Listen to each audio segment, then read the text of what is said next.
Hello everyone, today's question is whether or not a 10-year-old iPad holds up nowadays. Spoilers, it doesn't.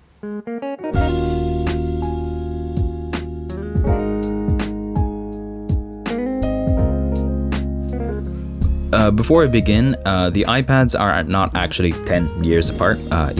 Sorry about that. They're actually 7 years apart, from 2011 to 2018. I couldn't get a hold of a 2021 iPad because budget reasons. Sorry for that. Clickbait.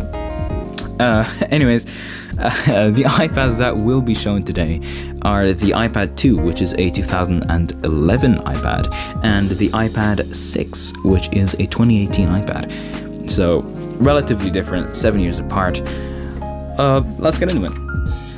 So, these iPads will go through 5 different rounds, where we compare 5 different things about each iPad.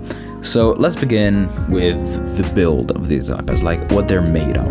The iPad 2 is made fully out of aluminium with no Touch ID available, kinda sucks, and a 32-pin docking/charging port, which means even dockability, I guess, is kinda limited.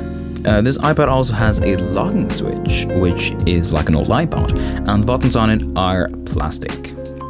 The iPad 6 is also made out of aluminium, and it features Touch ID and a lightning port for charging and data transfer.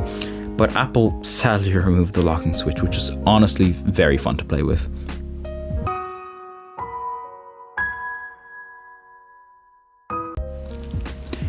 On to round 2. The iPad 2 boasts a meaty Apple A5 CPU. The A5 CPU is a dual core that has speeds of 800 MHz to 1 GHz. Ooh, blistering speeds. The CPU is based off of the 45nm lithography, and the A5 CPU is paired with 512 MB of RAM, which is the same as this RAM stick I have here from 2005. Yeah, this wasn't the high-end RAM stick when it came out, by the way. So, yeah, it's not a lot of RAM, but I mean, it kind of does the job for a 7-year-old iPad. Meanwhile, the iPad 6 has a powerful Apple A10 Fusion CPU. The A10 Fusion is a quad-core CPU with clock speeds of 2.34 GHz using the 16nm FinFET lithography, which is pretty good. The CPU is paired with a beefy 2 GB of RAM, which 2018, let's see, desktops would have had about 8 GB on average, so hey, not bad for a mobile device. Before we continue, this video is brought to you by us and our PC building service. We build PCs tailored to your budget or your chosen PC specs. Our website is currently under construction, but if you want to order, you can still go on there and message us directly, and we'll sort it out from there.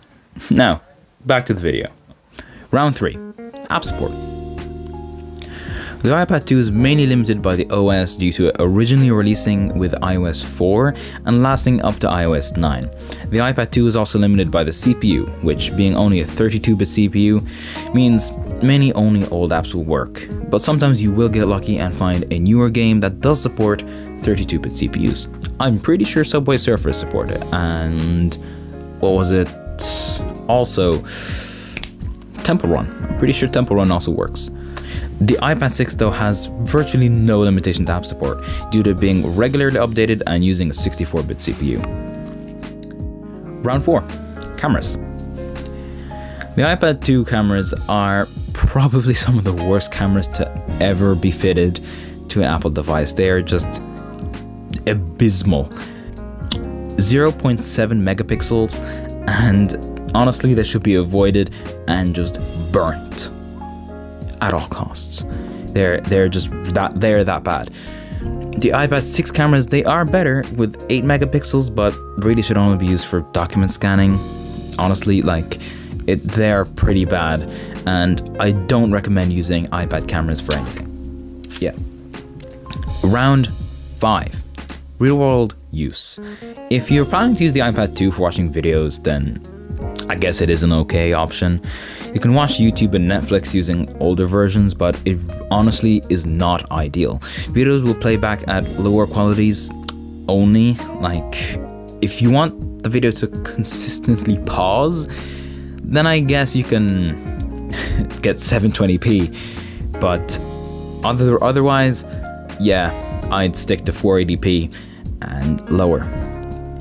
Apps also do crash more often on this iPad, which is something you should be wary of. You can play some games on the iPad, but honestly, not ideal. Older games, when available, can run, but often lag a lot and take very long to load.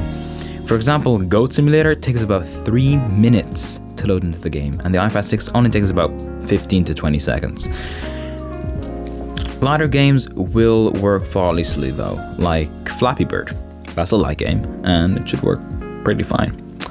The iPad 6 is just the king of media playback. Well, in this comparison anyways. It supports the latest versions of Netflix and YouTube, and the ability of watching videos in full HD is a fantastic bonus. It's mamma mia. If you do want to play the latest games on this iPad, then it's just absolutely flawless. But, you know, in the most demanding titles like Genshin Impact or something along those lines, you will have to go onto lower settings if you want a 60 FPS experience. If you're fine with 30 FPS, you can still use higher settings, medium to higher settings, without any problems. But all games should work on this iPad without any problems really, so that's a plus. FaceTime is also fully supported with all the newest features available on this iPad. On the iPad 2, on the other hand, there are features which are kinda missing. Well, that's it for today, guys. I hope you enjoyed. I hope you learned something along the way. And if you liked it, leave a like. If you didn't, tell me down below what to improve on. And I'll see you guys next time. Peace out.